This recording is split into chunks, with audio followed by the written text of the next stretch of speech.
की बार फिर एक बार मोदी सरकार, फिर एक बार मोदी सरकार। दादा तुम आगे बढ़ो, हम तुम्हारे साथ हैं।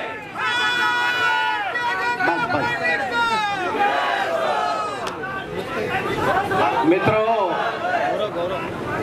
लोकसभेची निवडणूक जाहीर झालेली आहे। 13 मेला मतदान आहे। मतदानाच्या दिवशी कमळ या निशाणीचं बटन दाबा,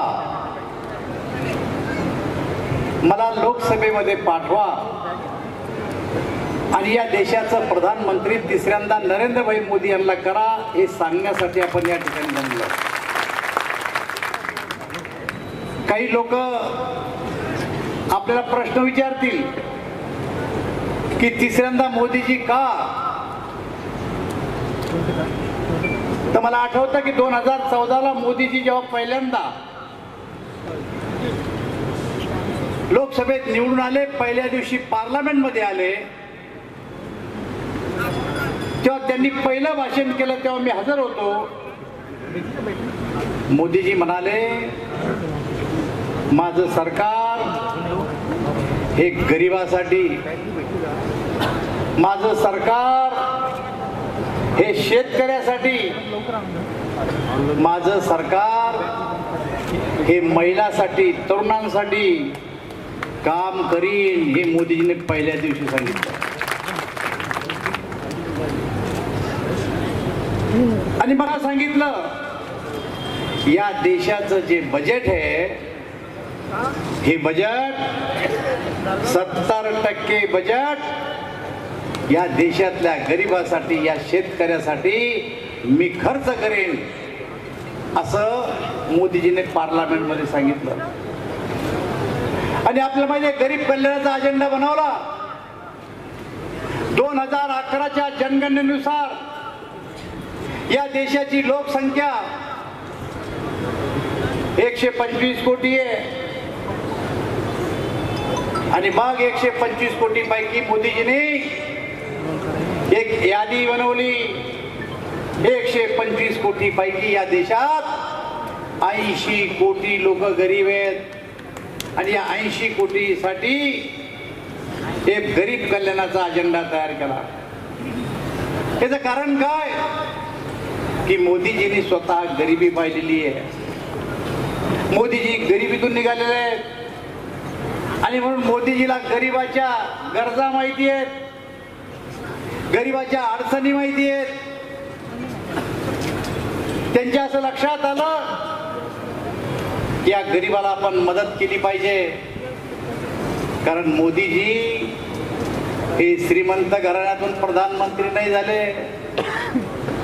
मोदीजीचे वडील दामोदरदास मोदी हे रेल्वे स्टेशनवर चहा बनवायचे आणि मोदीजी एका कॅटलीमध्ये रेल्वे स्टेशनवर चहा विकायचे।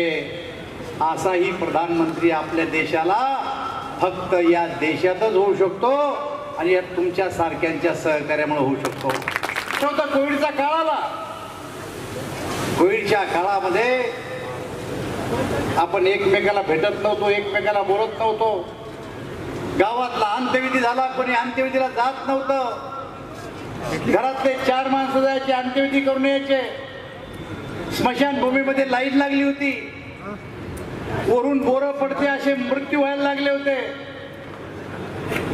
अशा परिस्थितीमध्ये 6 महिने अगोदर ज्या वेळेस आपल्याकडं कोविड नव्हता, कोविड होता चायनामध्ये, कोविड होता अमेरिकेमध्ये, स्पेनमध्ये, जपानमध्ये, इटालीमध्ये, ब्राझीलमध्ये, या देशात कोविड होता, आपल्याकडे कोविड नव्हता।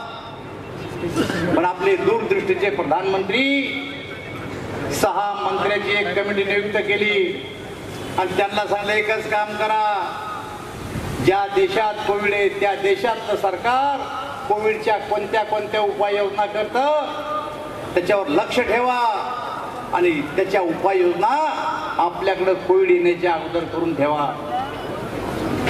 या 6 मंत्र्यांनी कोविड येण्या अगोदर पीपी किट आपल्या देशात नव्हते, पीपी किट आणलेत. मास्क आपल्याजवळ नव्हते, मास्क आणलेत. हॉस्पिटल आपल्याजवळ नव्हते, हॉस्पिटल उभे केलेत. कोविड साठी पुरेशी औषधे आणलीत. ऑक्सिजन बाहेरच्या देशातून आणून ठेवला. आणि ज्या वेळेस कोविड आपल्या देशात आला त्या काळामध्ये जगाच्या पाठीवरची आपली लोकसंख्या त्या काळात 2 नंबरची होती. पण मृत्यूचं प्रमाण सगळ्यात कमी जर जगाच्या पाठीवर कुठं असेल तर ते भारतामध्ये मृत्यूचं प्रमाण कमी होतं. याचं कारण या देशाच्या प्रधानमंत्र्याची दूरदृष्टी. कोविडच्या काळामध्ये धंदे पाणी बंद, उत्पन्नाचं साधन नाही, गरीब परेशान आहे. मी त्या टायमाला फूड अँड सिव्हिल सप्लाय खात्याचा मंत्री होतो केंद्रामध्ये. आपल्या आशीर्वादानं मोदीजींनी आम्हाला बैठक बोलून सांगितलं की तुम्ही फूड अँड सिव्हिल सप्लायमध्ये काय करता. आम्ही सांगितलं आम्ही 2 रुपये किलो गहू, 3 रुपये किलो तांदूळ देतो. मोदीजी म्हणले ते तर द्याच, पण पुन्हा 5 किलो राशन ही त्या लाभधारकाला मोफत द्या. इथं बसलेले जे कोणी लाभधारक आहेत कोविडचा काळ आठवा, 10 किलो धान्य आपला मोफत मिळत होतं. मित्र, कोविड संपला आणि कोविड संपल्याच्या नंतर मोदीजींना आम्हाला सांगितलं की 2 रुपये किलो आणि 3 रुपये किलो तांदूळ देता, आता हे देऊ नका. 80 कोटी लोकांना मोफत अन्नधान्य द्या. मोफत अन्नधान्य आज आपल्या देशामध्ये 80 कोटी लोकांना दिलं जातं.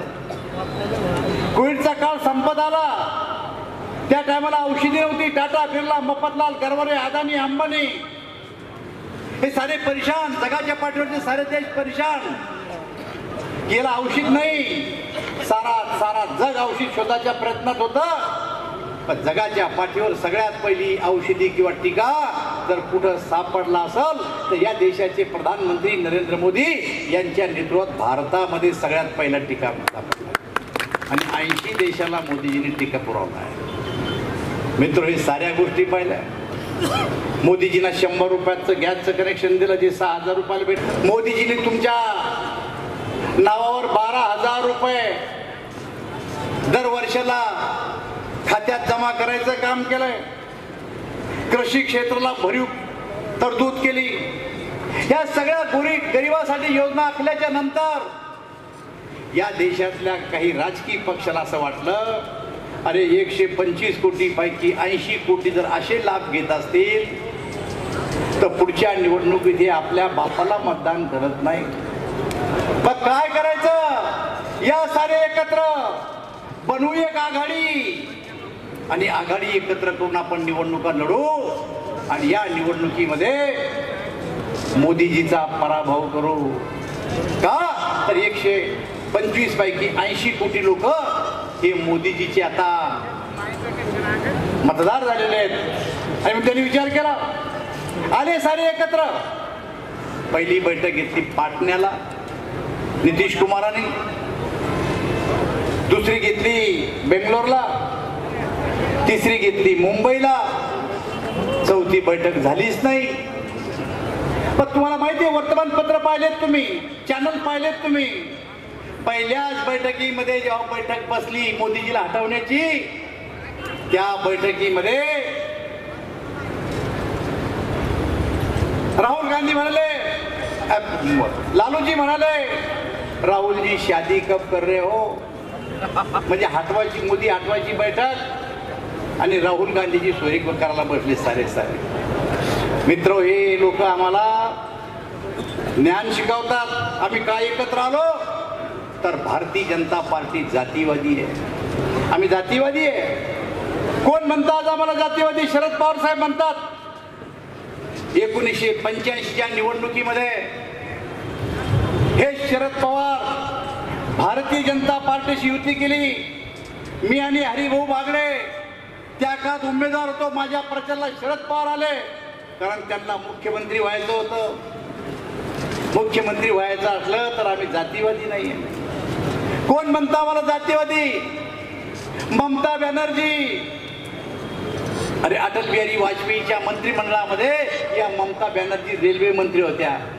रेल्वे खातं भेटलं की मग जातीवादी नाही. कोण म्हणतं आम्हाला जातीवादी?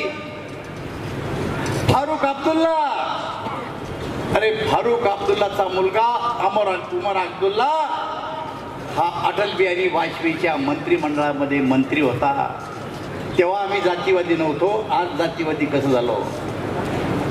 मुफ्ती मोहम्मद सईद आम्हाला म्हणाले जातीवादी आहे, पण जम्मू काश्मीरच्या सरकारमध्ये मुफ्ती मोहम्मदची मुलगी आणि मुख्यमंत्री आणि भारतीय जनता पार्टीचा उपमुख्यमंत्री. तुम्हाला पद पाहिजे असले तेव्हा तुम्ही आम्हाला जातीवादी म्हणता आणि आमच्या लोकांचा फायदा व्हायला लागला 80 कोटी लोकांचा, तर आता तुम्ही आमच्या पराभवाची भाषा करता. मला असं वाटतं या देशातली जनता भोळी नाही. मतदाराला कन्फ्यूज करायचं काम चाललंय. कन्व्हिन्स होत नाही मतदार. जर आपल्याच्यानं कन्व्हिन्स होत नसेल तर कन्फ्यूज करा हे चाललंय. आता एक नवीन फंडा काढलाय की या देशामध्ये जर भारतीय जनता पक्षाचे 400 खासदार निवडून आले तर संविधान बदलणार आहे. मी तुम्हाला काँग्रेसवाल्यांना चॅलेंज करतो. मला 25 वर्षे पार्लमेंटमध्ये झालेत. 25 वर्षात पार्लमेंटमध्ये संविधान दिवस पाळला गेला नाही. संविधानावर पूर्ण दिवस चर्चा झाली नाही आणि संविधानाची पूजा केली गेली नाही. या देशाच्या प्रधानमंत्र्यांनी पार्लमेंटमध्ये पहिल्यांदा पूजा केली आणि संविधानावर एक दिवस पार्लमेंटमध्ये पूर्ण वेळ चर्चा केली. आम्ही संविधान बदलणार आहे.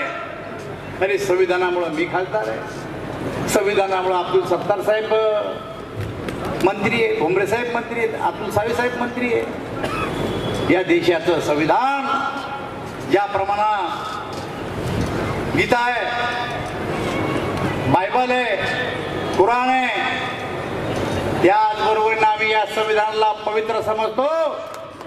संविधान बदलण्याची भाषा जर कोणी करत असाल तर त्याची जीभ ओढल्याशिवाय आम्ही राहणार नाही. गोष्ट लक्षात घ्या. आता परवाचा पेपर वाचा. काय म्हणले ते? म्हणले गोव्याला संविधान लागू नका करू. मी राजीव गांधीशी चर्चा केल्याच्या नंतर बोलतो. वर्तमानपत्रात आलं. मी नाही म्हणलं, कालच्याच वर्तमानपत्रात आहे. मला वाटतं आजच्याच वर्तमानपत्रात आहे. अरे तुमच्या लोकांचे तोंड सांभाळा. लोकांना कन्फ्यूज करता. बाबासाहेबांची भाषा बोलता. आज बाबासाहेब नाहीये म्हणून बाबासाहेबांचा कंटाळा आला. अरे या देशाचे कायदा मंत्री डॉक्टर बाबासाहेब आंबेडकर होते. बाबासाहेबांनी राजीनामा दिला आणि बाबासाहेब निवडणुकीला भंडाऱ्यामध्ये उभे राहिले. पोटनिवडणूक होती. पोटनिवडणुकीत देशाचा प्रधानमंत्री प्रचाराला जात नसतो, पण त्या काळात बाबासाहेबांना पाडण्यासाठी पंडित जवाहरलाल नेहरू भंडाऱ्याच्या प्रचारात आले आणि बाबासाहेबांचा पराभव केला. आणि आज बाबासाहेबांची गाणे गाता तुम्ही. बाबासाहेब दुसऱ्यांदा दादरमध्ये उभे राहिले मुंबईतून. त्याही टायमाला बाबासाहेबांना बिनविरोध नाही निवडून दिलं. दादरमध्ये काँग्रेसचा माणूस उभा केला आणि बाबासाहेबांचा पराभव केला. अरे बाबा, बाबासाहेबांचं संविधान ज्यांना दिलं बाबासाहेबांना एवढा मोठेपणा दाखवता नाही आला तुम्हाला की या माणसाच्या विरोधात माणूस देऊ नये. यांना आपण निवडून दिलं पाहिजे. पण हे सुद्धा काँग्रेसना पाळलं नाही. काँग्रेसचं एकच काम आहे. आम्ही म्हणतो महायुती म्हणते आम्हाला स्थिर सरकार पाहिजे. यांना अस्थिर सरकार पाहिजे. यांनी कधीच कोणाचं सरकार नीट चालू केलं नाही. पहिल्यांदा आमचं सरकार आलं या देशात. मोरारजी देसाई प्रधानमंत्री झाले. चरणसिंगाला हाताशी धरलं, सरकार पाडलं. मग त्यांचं सरकार चालू द्यायचं नाही. मग चंद्रशेखरला हाताशी धरलं, त्यांचं सरकार पाडलं. लोकसभेच्या निवडणुका पुन्हा झाल्या. मग आम्ही व्ही.पी. सिंगला मुख्यमंत्री प्रधानमंत्री केलं, तेही सरकार चालू केलं नाही. मग देवेगौडा प्रधानमंत्री झाल्यानंतर तेही चालू केलं नाही. मग गुजरात प्रधानमंत्री झाले तेही चाललेलं नाही. सरकार अस्थिर करण्याचं काम जर या देशात कोणा केलं असेल तर ते काँग्रेसनं केलं आणि लोकांच्या मनावर एक परिणाम करायचा प्रयत्न केला की या देशाला स्थिर सरकार फक्त भारतीय स्थिर काँग्रेस देऊ शकतं. पण मित्र, तुम्ही सगळ्यांनी दाखवून दिलं की तुम्ही नाही, स्थिर सरकार फक्त भारतीय जनता पार्टी आणि त्यांचे घटक पक्ष घेऊ शकतात. मोदीजींनी 10 वर्ष सरकार चालवून दाखवलं. आता पुन्हा त्यांच्या डोक्यात आलंय की मोदी जर याच्यापेक्षा जास्त दिवस प्रधानमंत्री आले तर काय हो. अरे, मोदीजीमुळे जगाच्या पाठीवरची इज्जत वाढली आपली. मनमोहन सिंग प्रधानमंत्री होते, मी खासदार होतो. किती घोटाळे झाले. 2G स्पेक्ट्रमचा घोटाळा, कोयल्याचा घोटाळा, मी कोयला मंत्री. आता कोयल्याचा घोटाळा झाला, गव्हाचा झाला, युरियाचा झाला, घोटाळे झाले. पण आता मोदीजीच्या 10 वर्षाच्या काळात एकही घोटाळा झाला नाही. जग आपली तारीफ करतंय. G20 परिषद झाली आपल्या देशात. या G20च्या परिषदेमध्ये 125 देशाच्या लोकांनी भाग घेतला. ही परिषद केवळ दिल्ली मुंबईत नाही झाली, देशाच्या 60 शहरामध्ये 200 बैठका घेतल्या, वर्षभर चालल्या. आणि पावणे 200 देशाचे लोक हे आपल्या देशभर फिरवले. आणि पाहिल्याच्या नंतर जी प्रतिमा आपली खराब झाली होती जगाच्या पाठीवर की हा देश गरीब आहे, हे लोक चांगले नाही आहेत, हे कर्जबाजारी आहेत, यांचे रस्ते चांगले नाही, यांचे रेल्वे चांगले नाही, यांची विमानतळ चांगले नाही. पण 60 देशात 200 बैठका झाल्याच्या नंतर समारोपाच्या कार्यक्रमाला मी हजर होतो. 175 देशाच्या लोकांनी आपल्या देशाचं कौतुक केलं आणि सांगितलं की भारताबद्दल आमची जी भूमिका होती ती आता बदलली. भारत पहिला नाही, भारत विकसनशील देश झालाय मोदीजीच्या नेतृत्वामध्ये. अरे, जगाच्या पाठीवर कुठंच 80 कोटी लोकांना धान्य देत नाही मोफत. कोविडचा डोस कोणत्याच देशानं मोफत दिला नाही. आणि त्याच्यामुळे जगाच्या पाठीवरचे लोक म्हणते प्रधानमंत्री असाव तर मोदीजी सारखा असाव. पाकिस्तान बी तेच म्हणतं. तुम्ही गहू 5 किलो मोफत घेताय का महिन्याला. पाकिस्तानमध्ये 250 रुपये किलो गहू येतात. एकाच देशाचे 2 तुकडे. पण मजबूत माणसाच्या हातात जर सरकार असलं तर काय होतं आणि कमकुवत माणसाच्या हातात सरकार जर असलं तर काय होतं, ही गोष्ट तुम्ही लक्षात घेतली पाहिजे. आता 175 देशाचे लोक आपल्या देशातून गेल्याच्या नंतर त्यांनी मोदीजीला निमंत्रण दिलं की मोदीजी, जुलैमध्ये तुम्ही आमच्या देशात या. 10 देशाचे निमंत्रण आले. काय जगाच्या पाठीवरच्या लोकांना माहित नाही का इथं मे मध्ये निवडणूक आहे आणि जूनला निकाल आहे. कोणी बी प्रधानमंत्री होऊ शकतो. पण जगाच्या पाठीवरच्या साऱ्या देशाला माहिती आहे या देशाचा तिसऱ्यांदा जर प्रधानमंत्री कोण होईल तर प्रधानमंत्री पुन्हा नरेंद्र मोदीच होतील. म्हणून जुलैमध्ये निमंत्रण आले आपल्याला. 1947 ला आपल्या देशाला स्वातंत्र्य मिळालं. 2047 ला आपल्या स्वातंत्र्याला 100 वर्ष होणार आहे. या 100 वर्षा 25 वर्षात पुढच्या तिची दिशा निर्देश मोदीजींनी प्रत्येक मंत्र्याला दिले आणि सांगितलं पुढच्या 25 वर्षात आपल्या देशाची लोकसंख्या किती असणार, त्यांना प्यायला पाणी किती लागणार, त्यांना अन्नधान्य किती लागणार, रस्ते किती रुंद लागणार, हॉस्पिटल किती लागणार, रेल्वे किती लागणार, विमानतळ किती लागणार, याची तुम्ही बैठक घ्या प्रत्येक डिपार्टमेंटना. त्यासाठी लागणारा खर्च काढा. आपल्याला पुढच्या 25 वर्षाचं नियोजन करायचं आहे. तुमच्या सगळ्याच्या आशीर्वादाने मी 35 वर्ष आमदार खासदार आहे. मी 35 अर्थसंकल्प राज्याचे आणि देशाचे बघितले. आमचा अर्थसंकल्प 1 वर्षाचा असायचा. पण या वर्षीचा अर्थसंकल्प आपल्या देशाच्या प्रधानमंत्र्यांनी पुढच्या 25 वर्षात आमचा भारत कसा राहणार आहे अशा प्रकारचा अर्थसंकल्प केला. किती दूरदृष्टी असावं माणसाची मला सांगा. 2047 ना मोदीजी प्रधानमंत्री राहणार आहे ना मी खासदार राहणार आहे. पण येणाऱ्या पिढीला दिशा देऊन ठेवली की जगाच्या पाठीवर काय आहे ते आपल्याकडे नाही. जा मंत्र्यांनो, जा सचिवांनो, या पाहून तिथं ते आपल्याला आणायचं आपल्या देशामध्ये. आपली काय कमी आहे, अमेरिकेत काय, चायनात काय, जपानमध्ये काय आहे, ते आपल्या देशातल्या पुढच्या पिढीला आत्ताच आपल्याला तयार करून ठेवायची ही दिशा दिली आम्ही. पण हे लोक, त्यांना असं वाटतं की मोदीजी पुन्हा प्रधानमंत्री झाले तर मग आपलं काही खरं दिसत नाही. आणि म्हणून तुम्ही गावागावात जा. हे मत रावसाहेब दानवेला नाही, हे मत संभाजीनगरमध्ये भुमरे साहेबाला नाही आहे, हे मत या देशाचे प्रधानमंत्री नरेंद्र मोदीला आहे. मी 6 मतदारसंघात जाऊन आलो.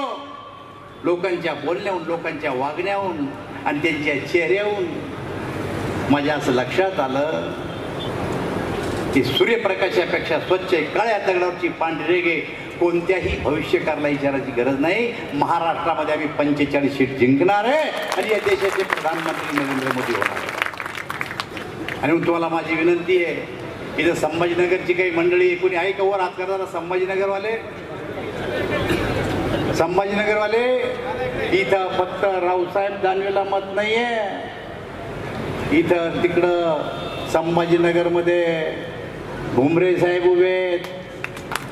जालना जिल्ह्यातल्या लोकांना सांगतो, तुमचे पाहुणे, रावळे, मित्र, दोस्त कोणी पार्टनर असतील तर इकडं कमळ आणि तिकडं धनुष्यबाण हे आपल्याला करावं लागणार आहे. अब्दुल सत्तार साहेबाची माझी दोस्ती तुम्हाला माहिती आहे. करू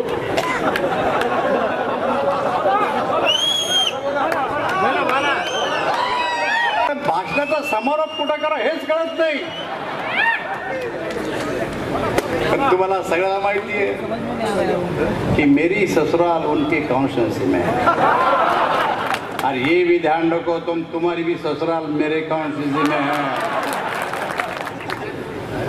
आमची दोघांची जोडी गेले 30, 35, 40 वर्षे जवळपास.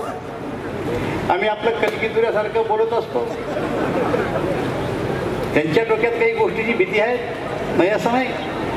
पण अब्दुल सत्तार साहेब एवढ्या लोकांदेखत आमच्या नेत्या देखत सांगतो, इकडचा सूर्य इकडे होईल. पण लोकसभेनंतर शिल्लोड भारतीय जनता पार्टी ही संपूर्णपणे उभी करायची ताकद हरिभाऊ बागडे, चंद्रशेखर बावनकुळे आणि बसलेल्या मित्र, ही गोष्ट मी तुम्हाला आजच्या परत सांगतो. आता याच्यापेक्षा काय सांगू? बरोबर नमस्कार करायला सगळ्यांना बरोबर करावे तुम्ही. किती ऐकतो माणूस पाहिला आता.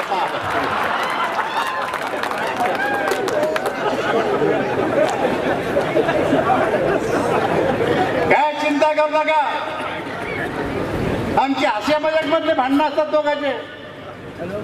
आणि त्यामुळं कोणाच्या डोक्यात कुठं काही भ्रम असेल तर तिकडं भुमरे साहेब, तिकडं अब्दुल सत्तार, तिकडं हरिभाऊ नाना, तिकडं नारायण कुचे, आमची राष्ट्रवादी, आमची मनसे, आमची शिवसेना, आम्ही सगळे एकत्र आहे. कोणी कोणाला काही सांगत असलं तर डोक्यातून काढून टाका. आणि येत्या 19 तारखेला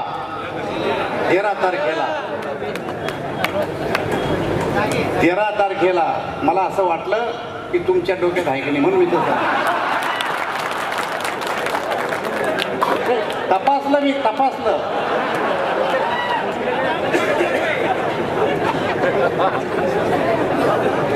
येत्या 13 तारखेला जालन्यामध्ये कमळ आणि संभाजीनगरमध्ये धनुष्यबाणाचं बटन दाबा आणि मोदीजीला तिसऱ्यांदा प्रधानमंत्री करा, एवढी मी आपला विनंती करतो आणि माझे 2 शब्द संपवतो. धन्यवाद.